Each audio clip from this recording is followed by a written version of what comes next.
Hello everyone, this is Deserter Reptile 98. Long time no see, but I'm here to update you on my iguanas, my turtles, and their new enclosure I built for them. I won't go into too much detail. I'll make a couple videos on it.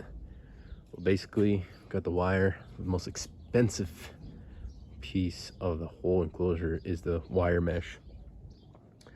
So if you're gonna build something this scale or even something half of the scale, I suggest you buy the mesh first and then just buy the wood material later, because wood, it fluctuates on the price. If you can, wait to buy the mesh too, but the price is going up and stuff. I would probably buy it as soon as possible just in case it goes up even higher.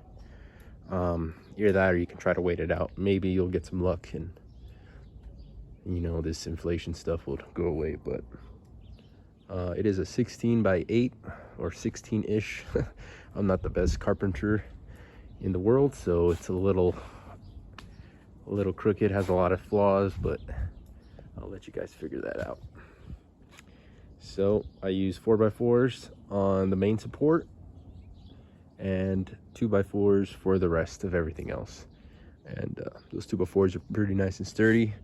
I have brick laid out. We had extra brick laying in the back, and I decided to make a barrier that was good for them not to dig out of, and nothing underneath, just pure dirt.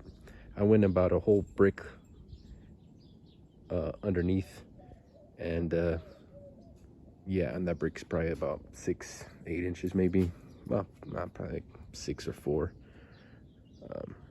But yeah, so held it by washers and wood screws by the hex, or the T15s, T25 screw heads, flat washer heads.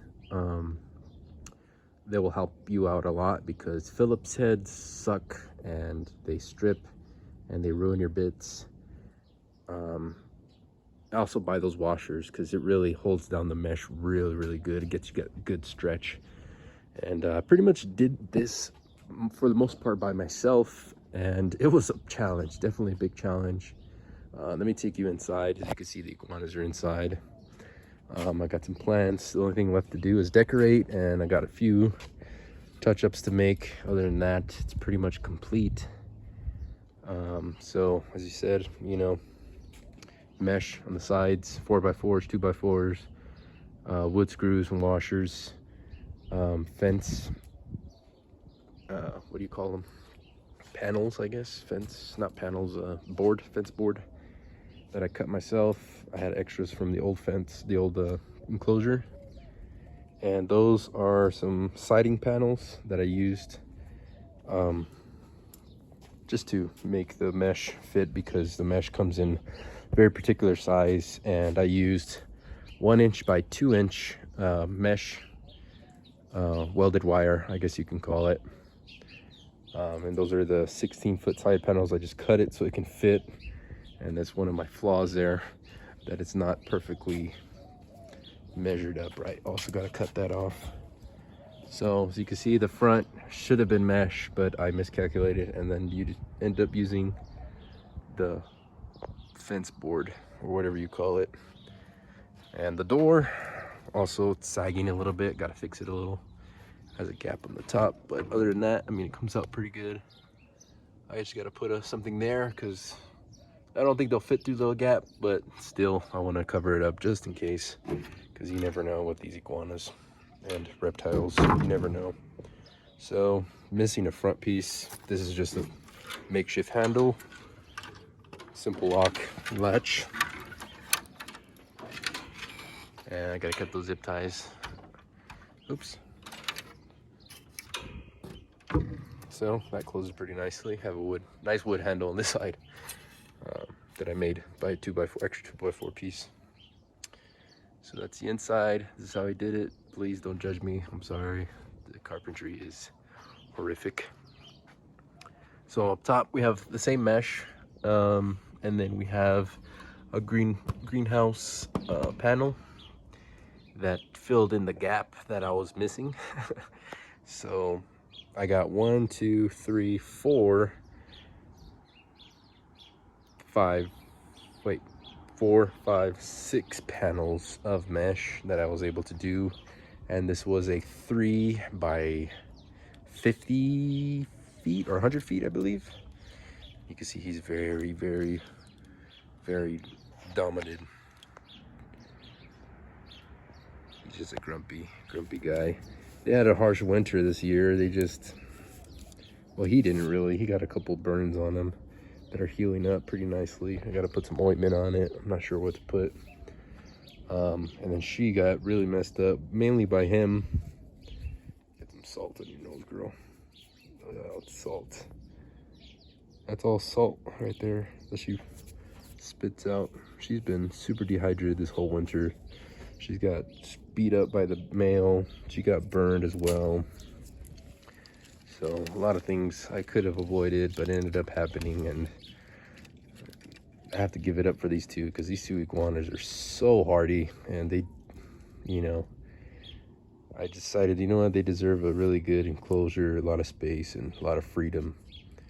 And I wanted to give them a good life, because that's how I wanted my iguanas to be. Look, she's a little scared right now, but she's happy she's outside. As you can see, they're getting dark. You know, it's dark scales. That is so they can absorb all the light that she can, to get as warm as possible. That way she can digest her food, get her blood flow circulating really nice and well. And her tail growth has stopped a little bit. But from the last video I showed you, your tail growth, I mean, I believe it was like right there. From here it's growed. She's got some stuck shed on some of her fingers. And she has a nasty cut that was just recently happened. I let it heal on her own, because she's hardy, and as you can see, it's, don't lick me, don't, careful, don't bite me. So as you can see, that was from him. He bit on her back, and she ended up doing a gator roll and tore a piece of her skin. So, but with all this extra space, she has a slow healing process when she's inside, because her temperature is not as good, her humidity is not as good. And to be honest with you, I can control her humidity a lot better out here by wetting the ground and spraying her down every day. And it's getting to the warmer months, so I'll have them outside from now on, maybe with just a heater on or something. Just gotta make sure about those temperature fluctuations. But yeah, so a lot of things to do left, and obviously they're very happy, and he's very, very proud of himself, saying like, hey, this is my house. Don't you forget who's the alpha here, who's the dominant one. This is my territory. Don't mess with me. And he's telling me as well, but I'll give him a couple scratches and I'll befriend him. See? He loves his scratches. And for him, his burn also healed a little bit slow. He burned himself on the indoor enclosure that I had for him. As you can see, he has some stuck shed on his thing. His humidity wasn't really that right. If you ever have a lizard with stuck shed, his humidity is probably the one thing that's keeping him from getting away from that shed. Not much tail growth, kind of stumped right there. And that hurts when he whips, because it's just a little ball. You see his nose has a little bit of salt particles you can see falling off. That's how they excrete their salts, basically. They just spit their nose out. Spit their water out their nose, I'm sorry. His jowl's coming in pretty nicely.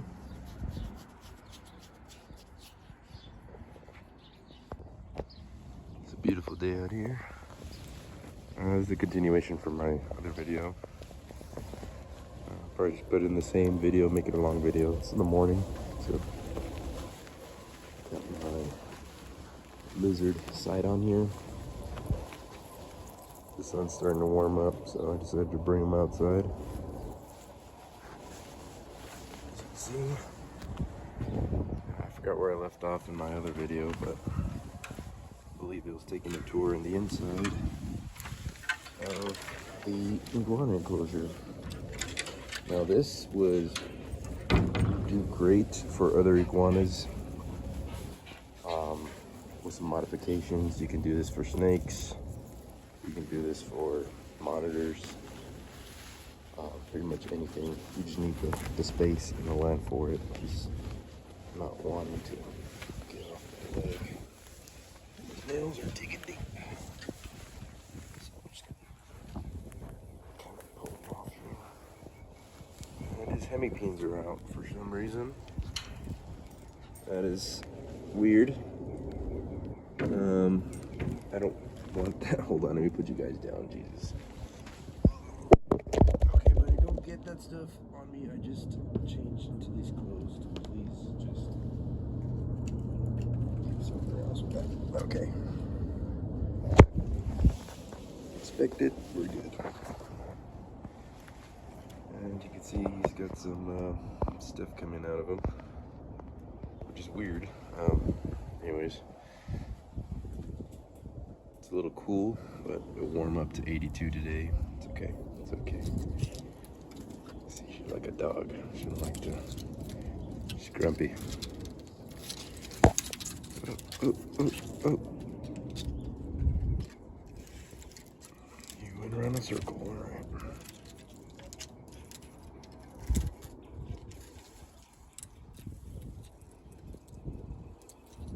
See, she's really beat up. Very, she didn't want to be pet today.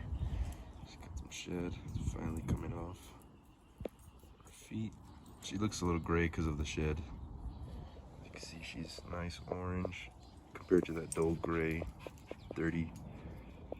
And she's just basically cleaning herself of dirt,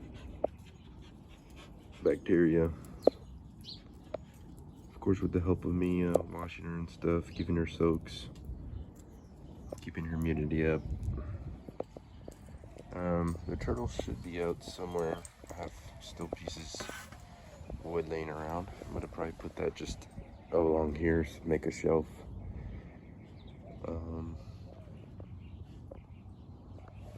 Yeah, so I planted these yesterday. After I did the video, I decided to cut it off because somebody was going to interrupt me. Got that one and that one planted. Some grasses for the turtles can hide under. I really like that grass. The grass is really nice. And I got some cactus growing out the back. They'll soon spread out and grow. I got this nasty tree of heaven that's putting out these pieces of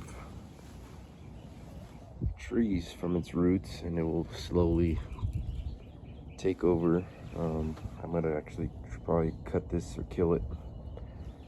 I just wanted to get a little bit more branches, and then I'll kill it, just so I can stop the roots from spreading under the concrete into the pipes and stuff like that. It's a really bad tree to have in your yard, around your house. I got more over there in the back, but yeah. So this grass already looks better after transplanting it. Yeah. So what I was saying yesterday, I still got to do some work to this. Like I got to put concrete just to cover those holes. That way the foam doesn't decay super fast and tear apart.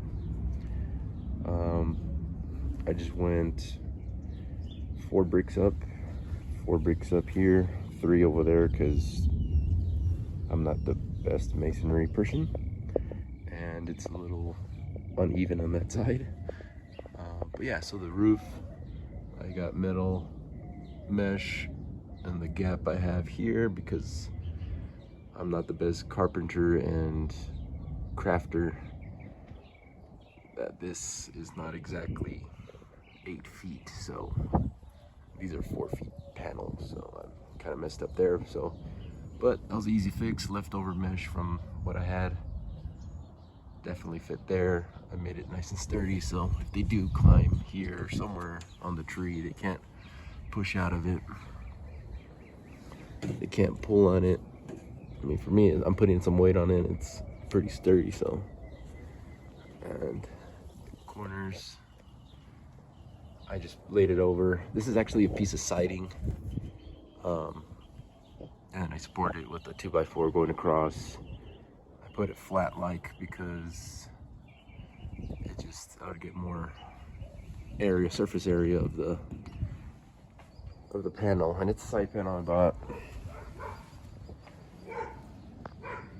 So it is hey, get out. You don't do that. What is this?